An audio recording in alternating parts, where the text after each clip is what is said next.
एक दिन राजा परीक्षित, अब ब्याह आदि भी हो गए थे राजा परीक्षित के। एक दिन राजा परीक्षित जब वन में गए तब उन्होंने एक काले काले व्यक्ति को वृषभ यानी कि बैल के 3 पैर कटे हुए थे, चौथे पैर को काटते हुए देखा।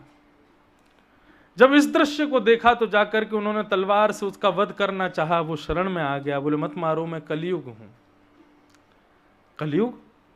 तुम यहां क्या कर रहे हो, चलो जाओ यहां से। बोले नहीं भगवान, युग व्यतिक्रम है। सतयुग के बाद त्रेता, त्रेता के बाद द्वापर, द्वापर के बाद कलयुग को आना ही पड़ता है, मेरी बारी है। परीक्षित बोले कलयुग कब आ गया? बोले जिस दिन भगवान स्वधाम गए उसी दिन आ गया था मैं।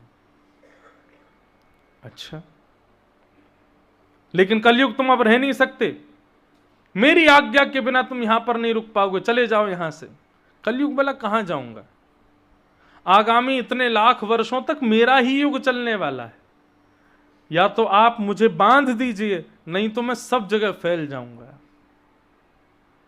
तब परीक्षित ने 5 स्थानों में कलयुग को बांध दिया। और बंधुओं बहुत सावधानी से सुनो, सब लोग, माताएं इधर देखो, इधर देखो, इधर देखो, सब लोग सुनो ध्यान से। कलयुग केवल 5 स्थानों में है। कलयुग का स्थान छठवा कोई है ही नहीं। इसलिए व्यक्ति अपना मंगल चाहता हो, मंगल भाव रखता हो, तो उसको ये 5 स्थानों से स्वयं को बचाना चाहिए। द्यूतं पानं स्त्रियः सूना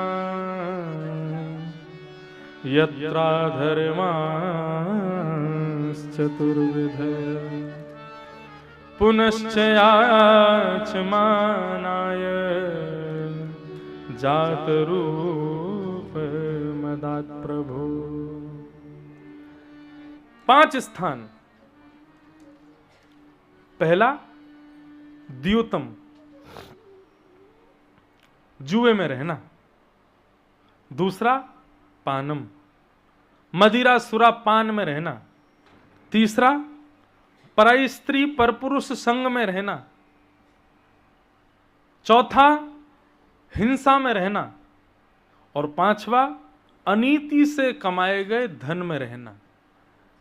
ये 5 स्थान दिए गए हैं किसको? कलयुग को। स्पष्ट कह रहे हैं हम, इन 5 के अलावा छठवा कोई स्थान नहीं है कलयुग के पास। लेकिन फिर भी हम लोग इस कलयुग की चपेट में कैसे आ गए पता नहीं।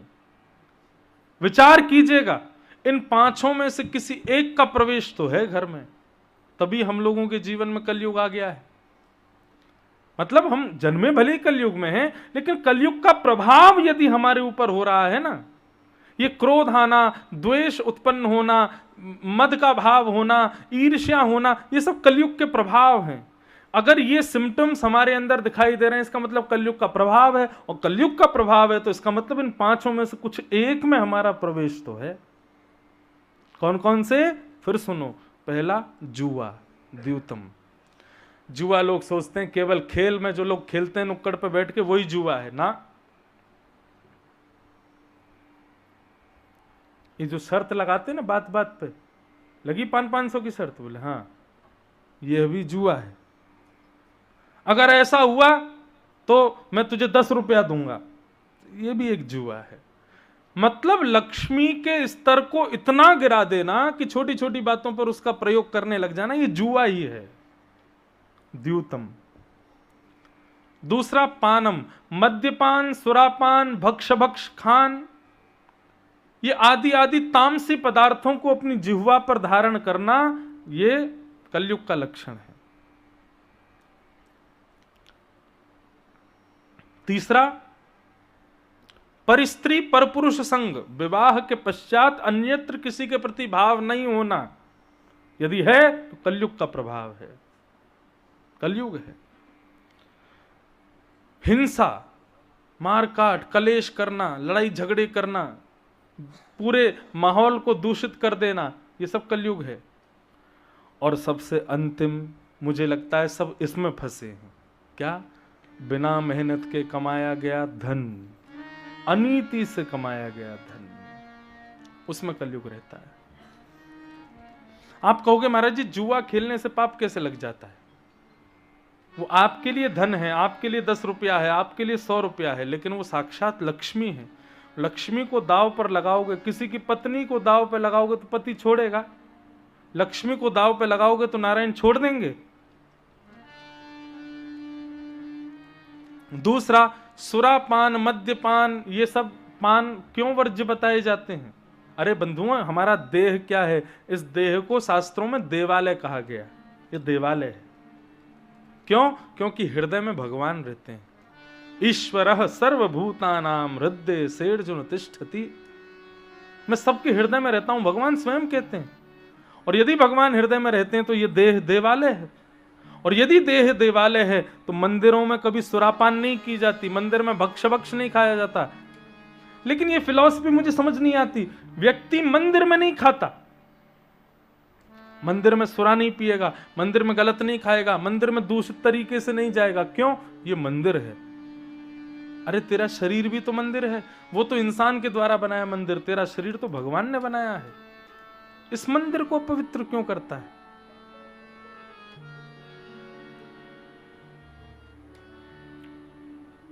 भक्ष खाएंगे, तंबाकू, बीड़ी, सिगरेट, गुटखा। गुटखा का उद्गम कहां से हुआ? यदि मैंने सुना दिया ना कथा में, तो आप लोग बस पूछे मत। गुटखा खाने वाले तो यूं सोचेंगे, अरे राम राम, इससे बढ़िया तो प्राण निकल जाए हमारे। गुटखा का उद्गम, तंबाकू का उद्गम, गुटखा तो सुपारी मिक्स करके है, लेकिन जो तंबाकू है तामसी, उसका उद्गम गौ माता के रक्त से हुआ है। उसका सेवन करने वाला व्यक्ति, तभी ठाकुर जी वैदिक कर्मों में उसको स्वीकार नहीं करते। इंद्र ने सुरभि महायज्ञ किया गौ माता का। सुरभि प्रकट हो गई, गौ माता प्रकट हो गई। प्रकट होकर के कहने लगी, वरदान मांगो। इंद्र ने कहा, जब जब मुझे जरूरत पड़े मेरी रक्षा करने आना। गौ माता बोली, जब कहोगी तब रक्षा करने आएंगे। एक बार ऐसी कुछ लीला हुई थी, वो लीला पूरी कथा है भागवत में, कि देवताओं की माता अदिति के कान के कुंडल और छत्र भगवान की पत्नी को प्रिय लगे, सत्यभामा को। लेकिन उनको एक राक्षस चोरी करके भाग गया था। तो देवताओं ने जाकर के भगवान से प्रार्थना की कि हमारी मां का छत्र और कान के कुंडल, वो साधारण नहीं थे, जल का छत्र था, पानी का छत्र, और कुंडल भी कुछ अद्भुत ही थे। तो देवताओं ने जाकर के भगवान से प्रार्थना की कि उस राक्षस से आप वो हमारी मां के छत्र और कुंडल लेके आओ। भगवान बोले ठीक है। भगवान गए, जैसे ही छत्र कुंडल लेकर के आए तो उनको देख करके वो सत्यभामा को अच्छे लगे। बोले ये बड़े सुंदर हैं। भगवान बोले तुमको प्रिय लगे? बोले हाँ, तो रख लो। बोले देवता? अरे देवता मेरे हैं, मैं उनका नाथ हूं, मेरे लिए वो सब कुछ न्योछावर कर देते। कोई बात नहीं, देवताओं को दूसरा मिल जाएगा, और वो कहेंगे तो मैं उनको दूसरे प्रदान कर दूंगा, ऐसी कोई बात नहीं, तुम रख लो। इंद्र ने आकर के भगवान से पूछा, प्रभु हमारी माँ के कान के कुंडल और छत्र। भगवान बोले वो सत्यभामा को प्रिय लगे, इसलिए हमने उनको दे दिए। इंद्र ने इसके आगे कोई चर्चा नहीं की। अरे वो नाथ हैं तुम्हारे, तुम्हारी रक्षा के लिए क्या नहीं करते, थोड़ी बात करो। लेकिन इंद्र ने सीधा युद्ध का ऐलान कर दिया। बोले आपने हमारी माँ के कान के कुंडल और छत्र रख लिए। भगवान बोले कृपा मेरी ही थी जब तुमको प्राप्त हुए वो, अरे और मिल जाएंगे, इतना क्यों उतावले हो रहे हो? इंद्र बोले नहीं, अब तो युद्ध होगा। हम नारायण को चुनौती देते हैं, 33 कोटि देवता इंतजार कर रहे हैं, आओ युद्ध करो हमसे। भगवान बोले अच्छा, इतने तेवर? बोले हाँ, युद्ध कीजिए। भगवान गरुड़ पर बैठ करके देवताओं से युद्ध करने गए। जैसे युद्ध करने के लिए पहुंचे, सामने 33 करोड़ देवता खड़े थे, इंद्र राजा बनकर के आगे खड़े थे। और जैसे ही भगवान से गरुड़ जी कहने लगे, बोले एक पंख ऐसे करना है बस, 33 करोड़ चटनी बनेंगे। आज इन्होंने भगवान को चुनौती दी। इंद्र उस समय अपना बुद्धि लगाता है और ठाकुर जी से बचने के लिए नेत्र बंद करके सुरभि का स्मरण करता है। गौ माता प्रकट हो जाती है। इंद्र कहता है हमारी रक्षा करो इनसे। गौ माता ने पीछे मुड़ के देखा तो साक्षात नारायण खड़े हैं। गौ माता के नेत्र सजल हो गए, बोले इंद्र ये तुम गलत कर रहे हो, ये मेरे नाथ हैं, मेरे स्वामी हैं, तुम इनके विपक्ष में मुझको खड़ा कर रहे हो। बोले आपने भूलना नहीं, वचन दिया था हमारी रक्षा करोगी, कीजिए हमारी रक्षा। गौ माता प्रणाम करते हुए नाथ से कहती मुझे क्षमा कर दो भगवान, मैंने वचन दिया था इंद्र को कि मैं रक्षा करूंगी। भगवान बोले कोई बात नहीं, तुम अपना कर्तव्य निभाओ।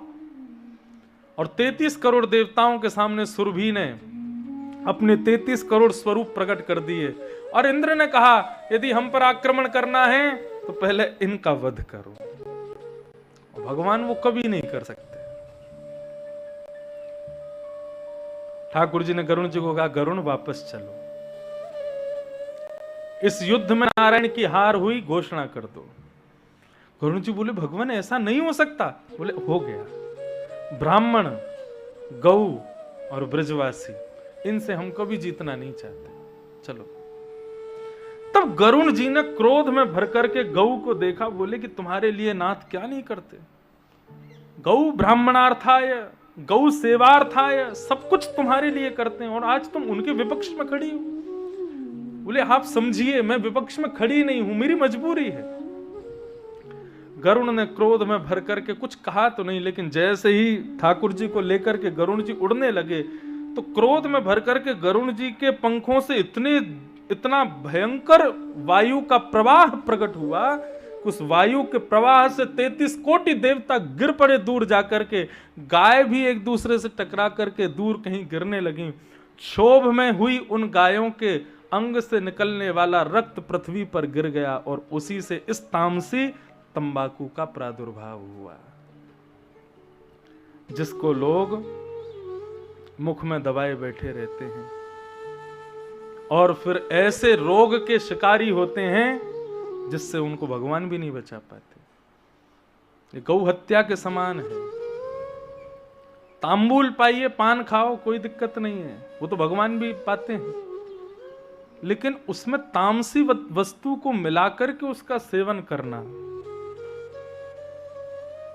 कभी वेद शास्त्र उठा करके देखिए, तामसी वस्तुओं को सेवन करने वाला व्यक्ति शंकर जी पर दूध चढ़ाता है, शंकर जी के प्रणाम करता है, गोवर्धन की परिक्रमा करता है, यमुना गंगा आदि जाके स्नान करता है, तीर्थ यात्राओं में भ्रमण करता है, लेकिन उसके कहीं भी हाजिरी नहीं लगती है, स्वीकार ही नहीं होता है वो व्यक्ति। प्रयास कीजिए, जीवन में यदि कुछ छोड़ना है, अपने घर को छोड़ देते हैं, पत्नियों को छोड़ देते हैं, बच्चों को छोड़ देते हैं, ये छोड़ देंगे वो छोड़ देंगे, छोड़ना है तो अपनी बुरी आदतों को छोड़ो, दूषित गुणों को छोड़ो। हमें कोई हमारे परिचित में कोई दिख जाता है ना, कोई व्यसनी, दारू वारू पीते हैं, आदि आदि कुछ करते हैं, और मेरा बहुत प्रेमी है, मैं तो अपने ठाकुर जी के सामने उसको बुलाऊंगा, मैं आज लाल जी को दर्शन कर जा, कितने बढ़िया लग रहे हैं। वो आएगा, हाँ महाराज जी बहुत बहुत सुंदर लगे, मैं प्रसाद ला, मैं ला दो धरो, मैं हाथ करना आगे, हाथ किया, हाथ में तुरंत डाल के महाराज जल संकल्पित करा देता हूं, मैं तुमको लाल जी की सौगंध आज के बाद ये नहीं करोगे। वो आदमी फिर रोता है, महाराज जी आपने कहा मुझे बता तो देते पहले से। मैंने कहा पहले से बताता तो तू जितने दिन तेरे को मिलते तो उसमें इतना कर लेता, इतना कर लेता, मैंने अब तेरे को बिना बताए किया, अब छोड़। और ऐसे कितनों के छुड़वाए, ये छूटनी चाहिए।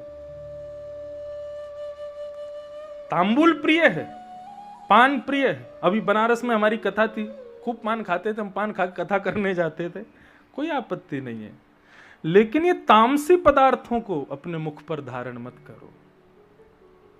मद्यपान, भक्ष सेवन, ये तो बहुत ऊंचे क्वालिटी यूनिवर्सिटी लेवल पहुंच गए। ये तो तंबाकू तो फिर भी स्कूल तक है, इनका सेवन नहीं, कलयुग का प्रवेश है। तो द्यूतम पानम, तीसरा स्त्रीय, पराई स्त्री संग पर पुरुष संग नहीं होना चाहिए।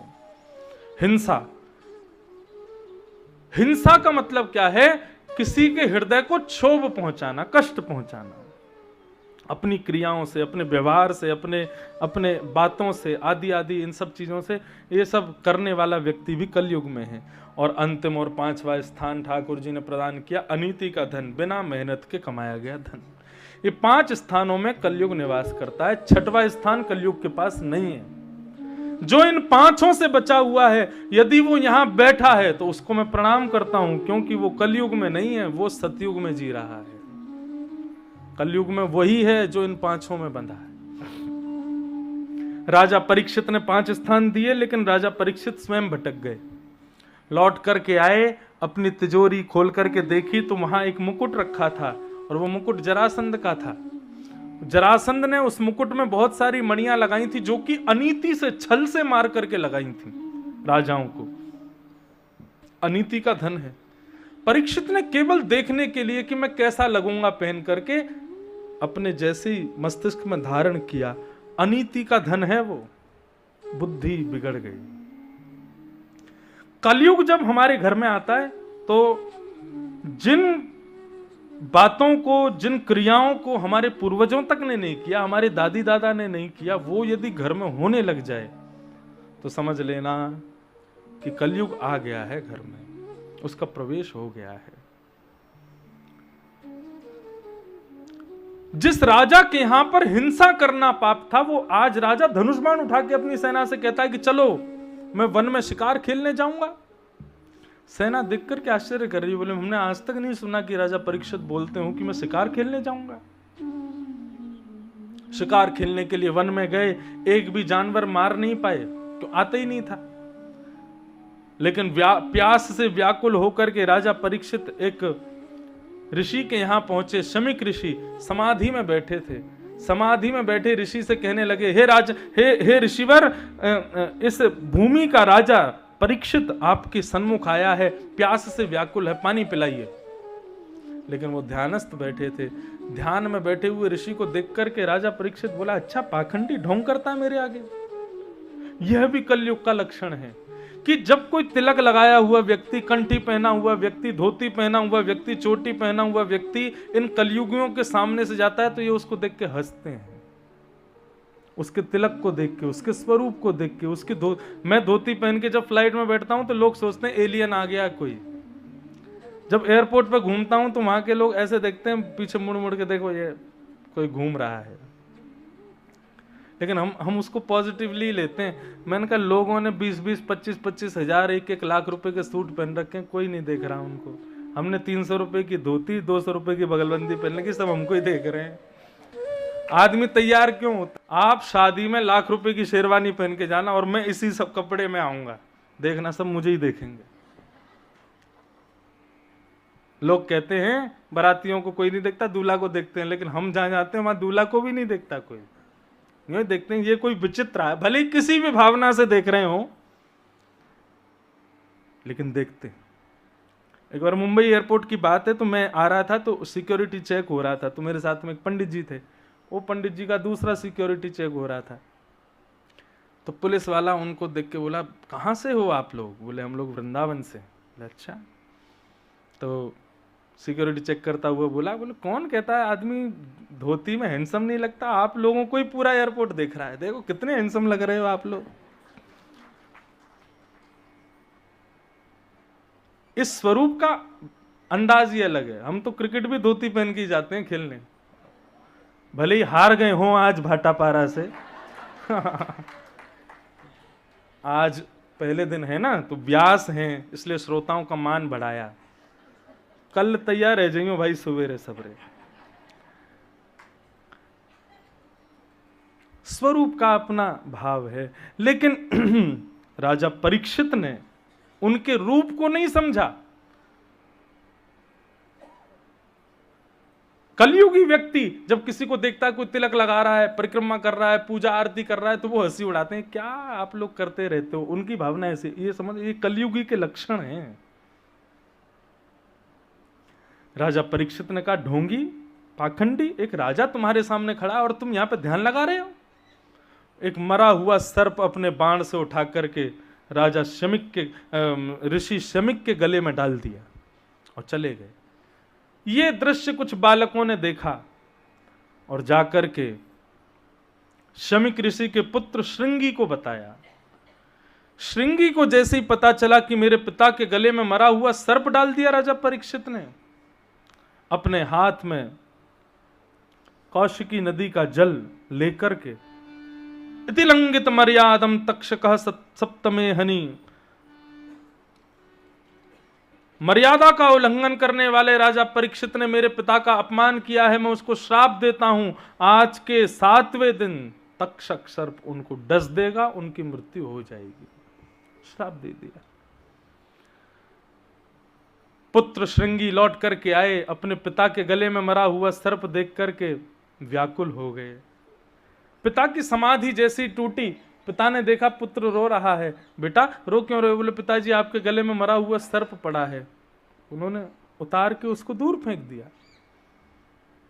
किसने किया ये? बोले राजा परीक्षित ने आपसे जल मांगा, लेकिन आप समाधि में थे, आपने उनको प्रत्युत्तर नहीं दिया, तो आपके अपमान में उन्होंने आपके गले में सर्प डाल दिया मरा हुआ। लेकिन राजा परीक्षित भोगेगा पिताजी, मैंने उनको श्राप दे दिया है कि वो आज के 7वें दिन उनकी मृत्यु हो जाएगी। ये बात सुनकर के शमीक ऋषि खुश नहीं हुए, बल्कि और नाराज हो गए। बेटा ये तूने अच्छा नहीं किया। अरे कोई रोगी अगर वैद्य के पास जाए तो वैद्य औषधि देता है, वैद्य उसको मारता नहीं है। हम ब्राह्मण हैं और ब्राह्मणों का कार्य होता है सांसारिक लोगों के रोगों को दूर करना, ना कि बात बात पर श्राप देना। तुमने गलत किया बेटा, तुमको श्राप नहीं देना चाहिए था। कम से कम राजा ने भूल की है, उसको भूल सुधारने का एक मौका तो देते। तुमने सीधा मार दिया उनको। अपने शिष्य को बुलाया और कहा जाइए जाकर के राजा परीक्षित को बता दीजिए उनके जीवन के केवल 7 दिन बचे हैं। गौरमुख शिष्य गए। राजा परीक्षित ने यहां जैसे ही मुकुट उतारा, थोड़ी देर नेत्र बंद करके लेटे थे, तभी उनको याद आया आज मैंने क्या किया। एक संत के गले में जहां मैं मालाएं पहनाता था, आज मैंने मरा हुआ सर्प डाल दिया। मेरा राज्य जल क्यों नहीं गया? मैं अभी तक शापित क्यों नहीं हुआ? मैं अभी तक जीवित क्यों बैठा हूं? राजा परीक्षित सोच रहे थे। तभी गौरमुख आए और आकर के कहा महाराज परीक्षित, मैं शमीक ऋषि के आश्रम से आया हूं। आज आपके द्वारा किए गए दुर्व्यवहार के कारण शमीक ऋषि के पुत्र श्रृंगी ने आपको 7 दिन में मरने का श्राप दिया है। आपके केवल 7 दिन बचे हैं राजन, अपनी मुक्ति का उपाय खोज लीजिए। राजा परीक्षित ये सुनकर के दुखी नहीं हुए, प्रसन्न हुए। वैष्णव का लक्षण है वो हर परिस्थिति में, हर स्थिति में, हर व्यवहार में ठाकुर जी की किसी ना किसी कृपा का अनुभव करता है। राजा परीक्षित नृत्य करने लगे, तब उनकी पत्नी ने जाके उनको समझाया, बोले नृत्य क्यों कर रहे हो? मरने का श्राप लगा है। देवी मैं इसको श्राप नहीं मानता, मैं इसको एक ब्राह्मण का आशीर्वाद मानता हूं कि एक ब्राह्मण ने बड़ी कृपा करके मुझे 7 दिन जीवित रहने के लिए दे दिए। नहीं तो संसार में तो कोई व्यक्ति ये कह ही नहीं सकता कि मैं कल जीवित रहूंगा। लेकिन मैं दावे से कह सकता हूं कि अगले 7 दिन में ब्रह्मा भी मुझे नहीं मार पाएगा। क्यों? क्योंकि एक ब्राह्मण ने मुझे 7 दिन के जीवन वरदान में बांध दिया है। कोई व्यक्ति नहीं कह सकता कि मैं कल जीवित रहूंगा। लेकिन परीक्षित कहते हैं अगले 7 दिन में पर ब्रह्म भी आ जाए तो भी मुझे नहीं मार पाएगा, क्योंकि एक ब्राह्मण का श्राप है, वरदान है, आशीर्वाद। शास्त्र आज्ञा करते हैं क्रोधापि देवेन वरेण तुल्यम। बड़े लोगों का, माता पिता, ताऊ ताई, चाचा चाची, बुआ फूफा आदि जितने भी बड़े लोग होते हैं, और सदगुरु, इन लोगों का क्रोध वरदान के समान होता है। इसलिए बच्चों को प्रयास करते रहना चाहिए घर में कि बड़े लोग गुस्सा करें, और गुस्सा करके थोड़ी बहुत गाली गलौज करें, कभी कभी चप्पल फेंक के मार दिया करें। और यदि बड़े लोग ऐसा नहीं करते तो बच्चों को कुछ ना कुछ करना चाहिए ऐसा जिससे बड़ों को गुस्सा आवे। जब तक बड़ों के थोड़े लात वात नहीं पड़ेंगी, थोड़े मार नहीं पड़ेगी, उनसे थोड़ी गालियां नहीं पड़ेंगी, वो बालक जीवन में कहीं पूज नहीं पाएगा। संस्कृत में एक शब्द है सहते।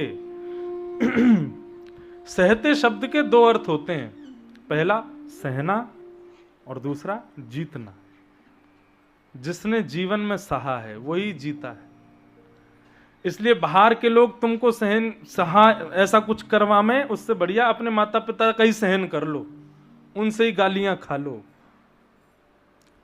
कुछ ना कुछ ऐसा करवा किया करो कि माता पिता की एक आध थप्पड़ तो दिन में पड़ा ही करें। लेकिन बच्चे ऐसे करते थोड़े हैं आजकल। आजकल माता पिता भी नहीं मारते, लेकिन मारना जरूरी नहीं है। आपको पता है, हमारे गुरुजी जो मेरे को पढ़ाते थे, उनको हमारी माता जी बोलती थी, महाराज जी मैंने मोटा वाला डंडा रखा है कमरे में। जब मुझे पढ़ाने आते थे, बोले आप इसकी खूब धुनाई करना, नहीं याद करके सुनावे तो कुछ। लेकिन हमारे गुरुजी ने कभी वो डंडा उठाया नहीं, रखा रहता था। तो मैंने एक दिन जब मैं वक्ता बन गया, तो मैंने गुरुजी से पूछा, मैंने गुरुजी आपने कभी मारा क्यों नहीं? मैंने कितनी बार गलतियां की, कितनी बार मैंने आपको श्लोक याद करके नहीं सुनाए, प्रसंग नहीं सुनाए, आप जो मुझे रूप याद करने को देके जाते, सूत्र याद करने को जाते, मैंने नहीं सुनाए, आप क्यों नहीं मारते थे? तो हमारे गुरुजी कहते, डंडे की मार दर्द 5 मिनट करेगी, लेकिन वाणी की मार जीवन भर दर्द देती है। मैं भले ही डंडे से नहीं मारता था, लेकिन वाणी से तो खूब मारता था। मैंने कहा वाणी में कोई कसर नहीं छोड़ी आपने। तो माता पिता को चाहिए और बच्चों को चाहिए माता पिता से थोड़ी बहुत डांट फटकार सुनते रहें, और माता पिता भी समय समय पर डांटते रहें। बच्चे निखरते हैं उससे। क्रोधापि देवेन वरेण तुल्यम। आज श्री कृष्ण सर्वव्यापी क्यों है? क्योंकि यशोदा के हाथों बंधे हैं उकल से, पीछे छड़ी लेके भागी है, इनके कान मरोड़े हैं ठाकुर जी के, इसलिए भगवान बन के बैठे हैं, सबके हृदय में बैठे हैं, सबके घर में बैठे। ऐसा लाला सबका बने, इसलिए माता पिता को चाहिए थोड़े बच्चों पर ध्यान रखा करें। तो बड़े लोगों का क्रोध वरदान होता है, उसको क्रोध नहीं समझना चाहिए। राजा परीक्षित बोले मुझे तो वरदान मिला है, क्रोध मुझे श्राप नहीं लगा। ये 7 दिन जीवन वरदान मिला है। क्या पता मेरी आज रात को मृत्यु होने वाली थी, लेकिन उसके श्राप की वजह से अब मैं 7 दिन जीऊंगा। और अपने पुत्र जन्मेजय को राज्य गद्दी पर बिठा करके राजा परीक्षित निकल पड़े हैं गंगा के किनारे। असंख्य संत जहां बैठ करके तप कर रहे थे, वहां जाकर के राजा परीक्षित ने सबको और प्रणाम करते हुए कहा, मैं ज्यादा व्यवहार में समय व्यर्थ नहीं करूंगा, शीघ्र अपने हृदय का भाव कहता हूं। कहा, म्रियमाण व्यक्ति की मुक्ति का उपाय क्या है? जिस व्यक्ति के जीवन के केवल कुछ ही दिन बचे हों, उस व्यक्ति को अब क्या करना चाहिए बताइए। लेकिन वहां बैठे सब लोगों ने अपनी अपनी राय से सब दिया। बोले तुम हिमालय पे चले जाओ, तुम वहां चले जाओ, तुम गंगा जी में चले जाओ, तुम ये कर लो वो। लेकिन वहां कोई भी प्रमाण नहीं दे पाया कि राजन तुम ये करोगे तो तुम्हें मुक्ति मिलेगी। तभी वहां पर आगमन हुआ किसका? श्री सुखदेव जी महाराज का। बोलो सुखदेव जी महाराज की। सब लोग हाथ जोड़ के प्रणाम करो।